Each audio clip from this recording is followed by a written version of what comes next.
Hoy, tomémonos un tiempo para estudiar la palabra de Dios con el sermón La verdad de la época apostólica y Cristo Ansanjón.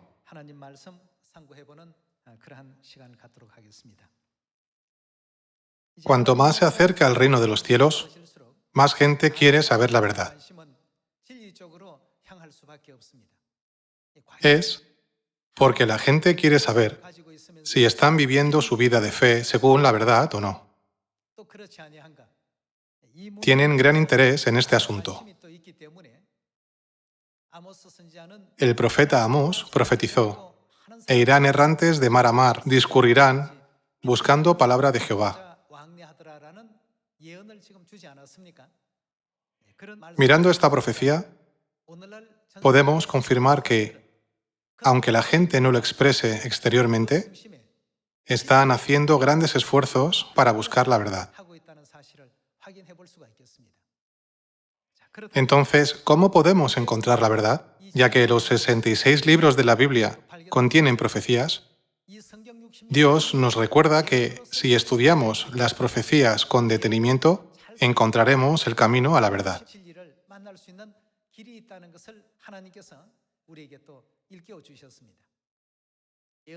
A través de las profecías, tengamos sabiduría para discernir entre las iglesias falsas que afirman creer en Dios sin guardar la verdad y la verdadera iglesia establecida por Dios. Regocijándonos por el hecho de que ahora estamos en la verdad, debemos llevar estas buenas nuevas a la gente que andan vagando por el mundo sin conocer la verdad. Veamos 1 de Tesalonicenses, capítulo 5, versículo 19. No apaguéis el espíritu, no menospreciéis las profecías. Examinadlo todo, retened lo bueno. Absteneos de toda especie de mal. Dice que nunca debemos menospreciar las profecías, porque las profecías son la palabra de Dios dadas para su cumplimiento exacto. Por eso, nunca debemos despreciarlas. En el mundo, numerosas iglesias afirman creer en Dios. Pretenden tener la verdad de la salvación, pero llevan a mucha gente por mal camino. En la Biblia, Dios dio muchas profecías de que aparecerían falsas iglesias e incluso nos dejaría saber cómo reconocerlas. Veamos Mateo, capítulo 13, versículo 24. Le refirió otra parábola, diciendo: «El reino de los cielos es semejante a un hombre que sembró buena semilla en su campo. Pero mientras dormían los hombres, vino su enemigo y sembró». ¿Qué sembró? Cizaña entre el trigo y se fue. Y cuando salió la hierba y dio fruto, entonces apareció también la cizaña. Vinieron entonces los siervos del padre de familia y le dijeron: «Señor, ¿no sembraste buena semilla en tu campo? ¿De dónde, pues, tiene cizaña?» Él les dijo: «Un enemigo ha hecho esto». Y los siervos le dijeron: «¿Quieres, pues, que vayamos y la arranquemos?» Él les dijo: «No, no sea que al arrancar la cizaña, arranquéis también con ella el trigo. Dejad crecer juntamente lo uno y lo otro hasta la siega. Y al tiempo de la siega, yo diré a los segadores: recoged primero la cizaña y atadla en manojos para quemarla, pero recoged el trigo en mi granero».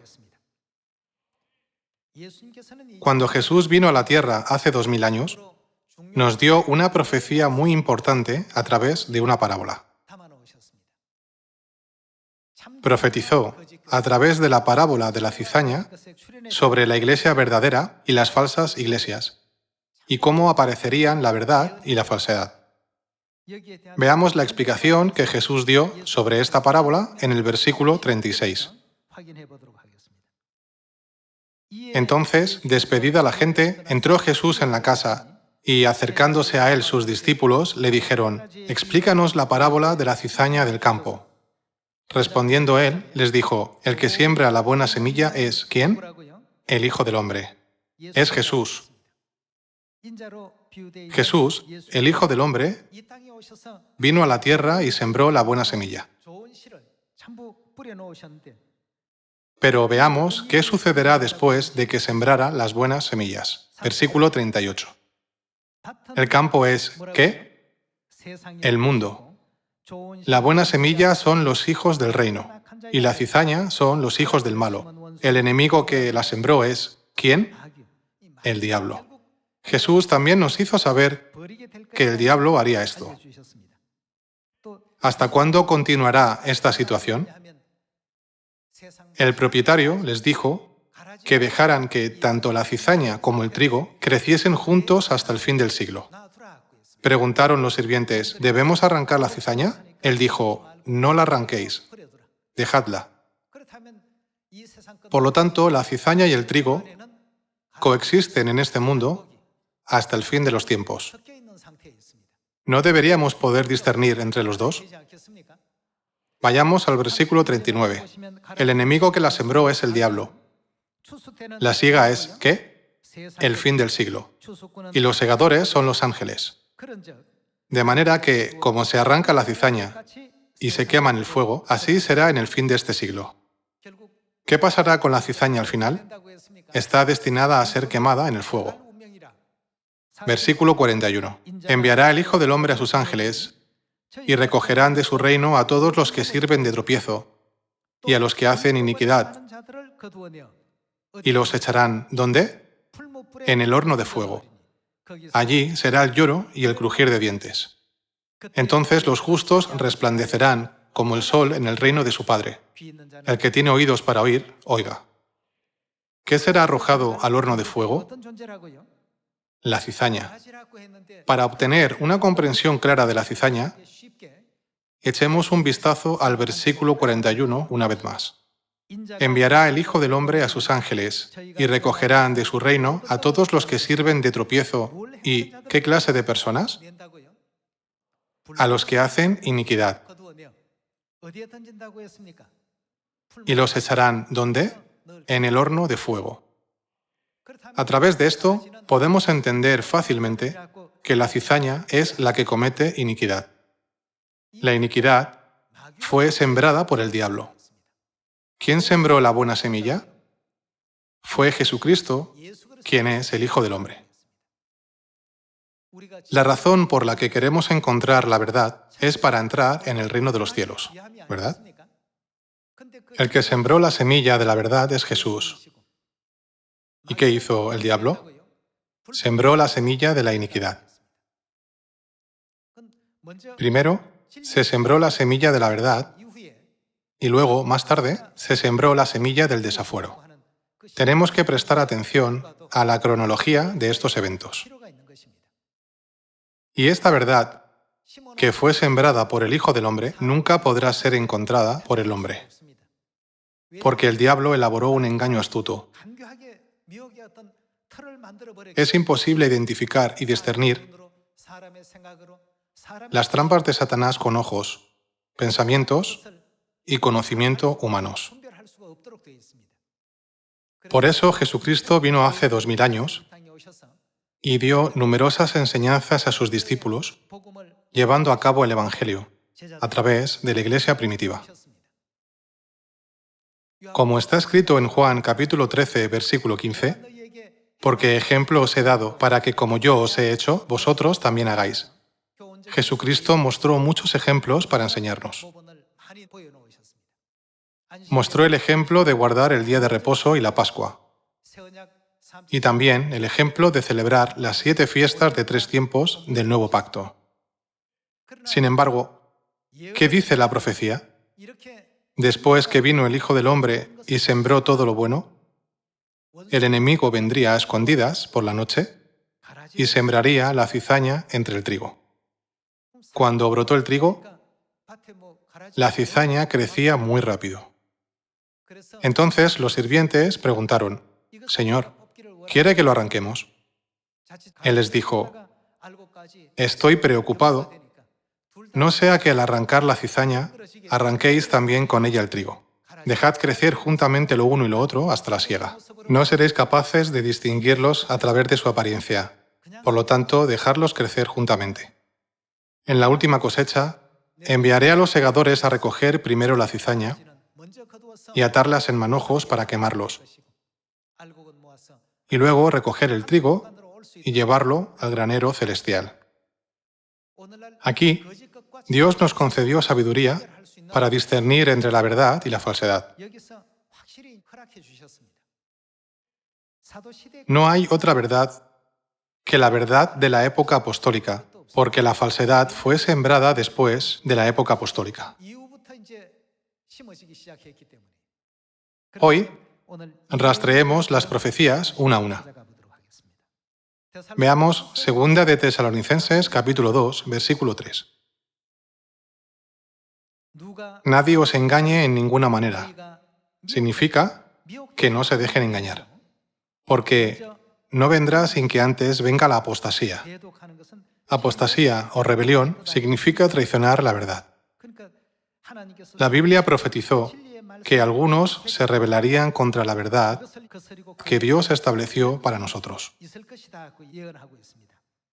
Porque no vendrá sin que antes venga la apostasía y se manifieste el hombre de pecado, el hijo de perdición, el cual se opone. Aquí dice que la rebelión ocurrirá primero. Así, Dios profetizó en 2 de Tesalonicenses capítulo 2 que un grupo de personas se levantaría contra Dios para impedir que la gente cumpla las leyes y mandamientos de Dios. Ahora veamos Daniel, capítulo 7, versículo 25.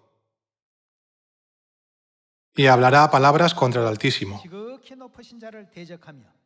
El Altísimo se refiere a Dios, ¿verdad? Y es cierto que el que habla contra Dios es Satanás. ¿Qué dice la Biblia acerca del que sembró el desafuero? El enemigo que sembró la cizaña es el diablo. Esto lo dijo Jesús. Y hablará palabras contra el Altísimo. ¿Y qué hará a los santos? A los santos del Altísimo quebrantará y pensará en cambiar, ¿qué? Los tiempos y la ley. Cambiará la ley de la verdad de vida, es decir, el nuevo pacto. ¿Quién es él? Es el hombre del desafuero mencionado en 2 de Tesalonicenses, capítulo 2. Y los santos del Altísimo quebrantará y pensará en cambiar los tiempos y la ley, y serán entregados en su mano. ¿Por cuánto tiempo? Hasta tiempo y tiempos y medio tiempo. Esta profecía no termina aquí, sino que continúa en el versículo 26. Pero se sentará el juez y le quitarán su dominio. ¿Qué ocurrirá? Para que sea destruido y arruinado hasta el fin. Versículo 27. Y que el reino y el dominio y la majestad de los reinos debajo de todo el cielo sea dado al pueblo de los santos del Altísimo, cuyo reino es reino eterno. Y todos los dominios le servirán y obedecerán. Aquí fue el fin de sus palabras. ¿No significa esto que en el momento final el pueblo de Dios saldrá victorioso? Sin embargo, cuando miramos el proceso, los tiempos y las leyes establecidas por Dios serán cambiados. La Biblia profetizó eso. Veamos esta profecía en Apocalipsis, capítulo 13. Si queremos recibir la salvación e ir al cielo, tenemos que encontrar la verdad. Vayamos a Apocalipsis, capítulo 13, versículo 5. También se le dio boca que hablaba grandes cosas y blasfemias, y se le dio autoridad para actuar ¿por cuánto tiempo? 42 meses. En el libro de Daniel está escrito tiempo, tiempos y medio tiempo. Un tiempo se cuenta como un año. Un tiempo es un año. Tiempos son 2 años. Y medio tiempo son 6 meses. Cuando lo sumamos, son 3 años y medio. ¿Cuántos meses son 3 años y medio? Son 42 meses. El libro de Daniel y el libro de Apocalipsis usaron una expresión diferente, pero hablaron sobre el mismo periodo de tiempo. Dice que a la bestia se le dio una boca para pronunciar palabras grandes y blasfemias durante 42 meses. ¿De quién lo recibió? Apocalipsis capítulo 13, versículo 3 dice: «Vi una de sus cabezas como herida de muerte, pero su herida mortal fue sanada, y se maravilló toda la tierra en pos de la bestia». ¿Quién le dio autoridad a la bestia? Y adoraron al dragón que había dado autoridad a la bestia. Y adoraron a la bestia, diciendo: ¿quién como la bestia? ¿Y quién podrá luchar contra ella? También se le dio boca que hablaba grandes cosas y blasfemias, y se le dio autoridad para actuar 42 meses. Según Apocalipsis capítulo 12, versículo del 7 al 9, el dragón es Satanás, el diablo, ¿verdad? Dice que Satanás llevará a cabo esta obra durante 42 meses. Cuando convertimos 42 meses en días, son 1260 días. En la Biblia, 1260 años, 42 meses y tiempo, tiempos y medio tiempo es lo mismo. Son 1260 años desde el año 538 después de Cristo, cuando se estableció el papado, hasta el año 1798 después de Cristo. Durante un largo tiempo de 1260 años, la verdad desaparecería de la tierra y el mundo entero estaría lleno no de las leyes de Dios, sino de la falsedad. La Biblia profetizó sobre esto, ¿verdad? Con respecto a este asunto, veamos otra profecía en Gálatas capítulo 1, versículo 6. Estoy maravillado de que tan pronto os hayáis alejado del que os llamó por la gracia de Cristo para seguir un evangelio diferente. No que haya otro, sino que hay algunos que os perturban y quieren pervertir el evangelio de Cristo. Mas si aún nosotros o un ángel del cielo os anunciare otro evangelio diferente del que os hemos anunciado, ¿cómo? Sea anatema. Dice que un hombre que predica un evangelio diferente sería condenado. Las enseñanzas que recibimos de Jesucristo son la única verdad que puede llevarnos al cielo, ¿verdad? La Biblia profetizó que los que predican cualquier otra enseñanza serían condenados. Confirmemos esto en Hechos capítulo 20. Hechos capítulo 20, versículo 28. Por tanto, mirad por vosotros y por todo el rebaño en que el Espíritu Santo os ha puesto por obispos, para apacentar la iglesia del Señor, la cual Él ganó por su propia sangre. Porque yo sé que después de mi partida entrarán en medio de vosotros lobos rapaces, que no perdonarán al rebaño, y de vosotros mismos se levantarán hombres que hablen cosas perversas para arrastrar tras sí a los discípulos. Por tanto, velad, acordándoos que por 3 años, de noche y de día, no he cesado de amonestar con lágrimas a cada uno. Así, las señales comenzaron a aparecer hacia el final de la época apostólica. Finalmente, en el siglo IV, esta situación se hizo más evidente y el mundo entró en la Edad Media. El día de reposo fue reemplazado por el domingo en el año 321 después de Cristo. La Pascua fue abolida en el año 325 después de Cristo. La cruz se introdujo dentro de la Iglesia y se comenzó a celebrar la Navidad. Costumbres que no existían antes fueron establecidas una por una.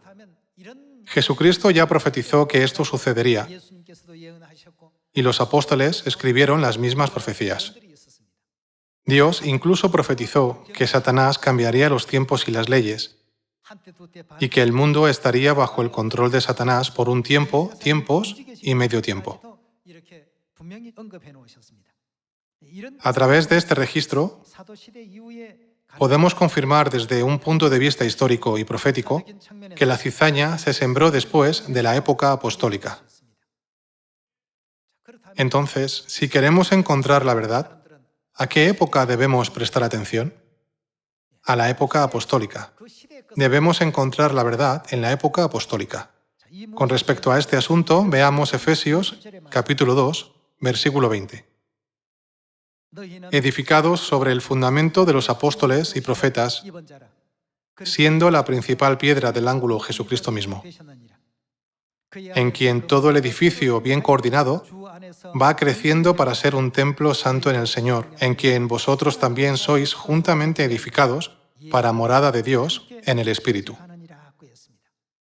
Dice que deberíamos edificarnos sobre el fundamento de los apóstoles. Esto significa que la verdadera Iglesia debe tener la verdad de la época apostólica. El mundo entero está cubierto de cizaña desde la época apostólica. En esta situación, ¿quién podría restaurar la verdad del Evangelio?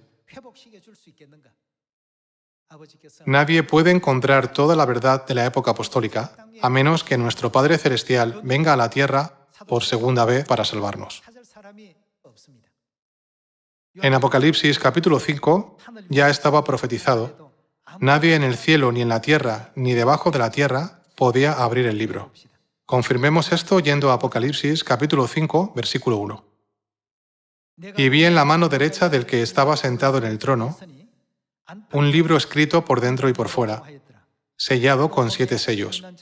Y vi a un ángel fuerte que pregonaba a gran voz: ¿quién es digno de abrir el libro y desatar sus sellos?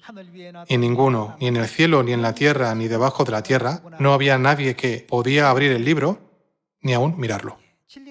Dado que la verdad desapareció por completo, nadie pudo recibir la salvación. Versículo 4. Y lloraba yo mucho porque no se había hallado a ninguno digno de abrir el libro, ni de leerlo, ni de mirarlo. Y uno de los ancianos me dijo: no llores, he aquí que el león de la tribu de Judá, la raíz de David, ha vencido para abrir el libro y desatar sus 7 sellos.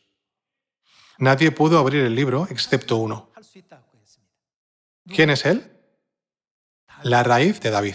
Según Apocalipsis capítulo 22, ¿quién es la raíz de David?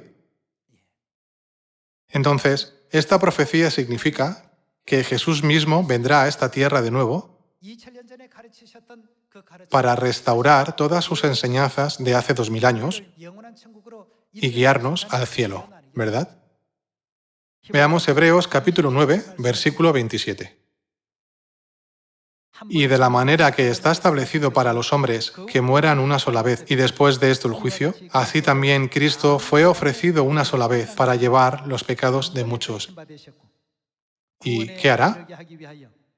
Aparecerá por segunda vez, sin relación con el pecado, para salvar a los que le esperan.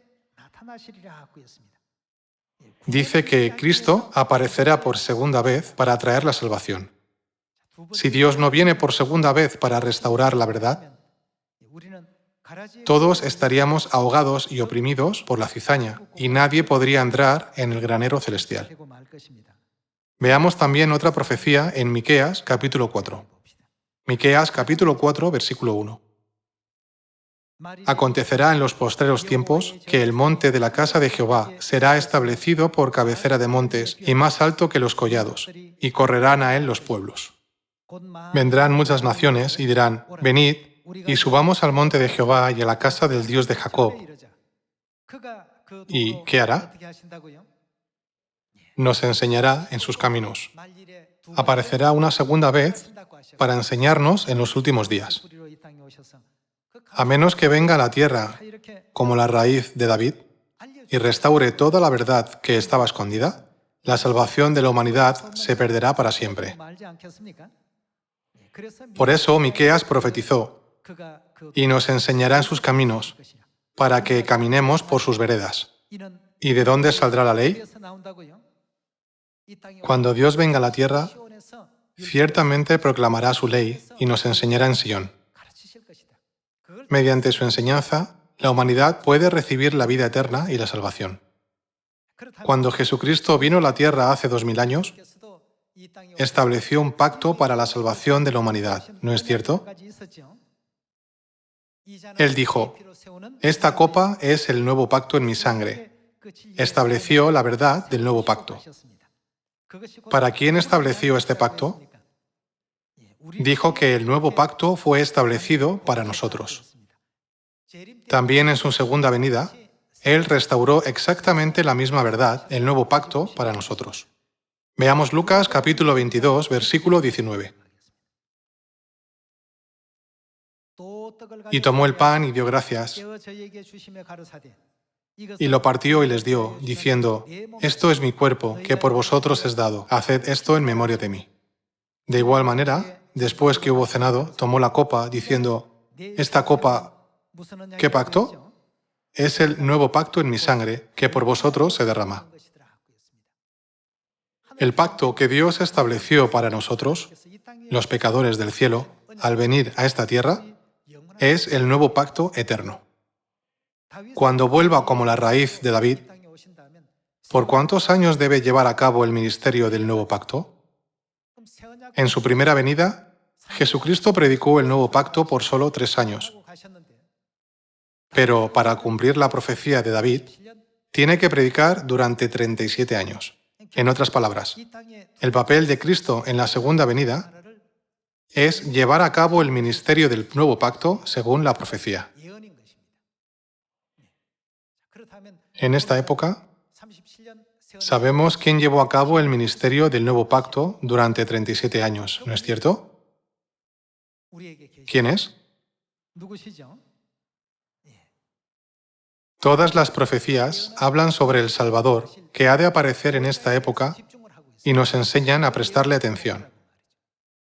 Las profecías también dicen que debemos confirmar si la Iglesia establecida por Cristo tiene todas las verdades de la Iglesia primitiva. ¿Puede confirmar que tenemos todas estas verdades? ¿Tenemos el día de reposo? Sí.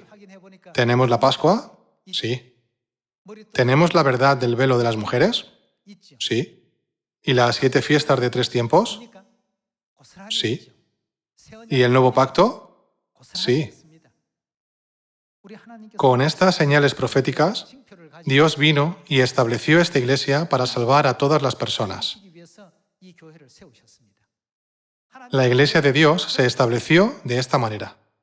Así que siempre deberíamos estar orgullosos en el hecho de que estamos en la verdadera iglesia. Hoy, reflexionando sobre el tema la verdad de la época apostólica y Cristo en San Juan, debemos pensar, ¿en qué verdad debemos permanecer hasta el final? Está escrito, el que persevere hasta el final será salvo. Los que no soportan, sino que se rinden o dejan la verdad, por esta o aquella razón, son los que más lástima dan. Durante el periodo colonial japonés de 36 años en la historia de Corea, ¿quiénes eran las personas más dignas de compasión? Son los que aguantaron mucho tiempo, pero traicionaron a su país al final de los 36 años de sumisión al gobierno japonés.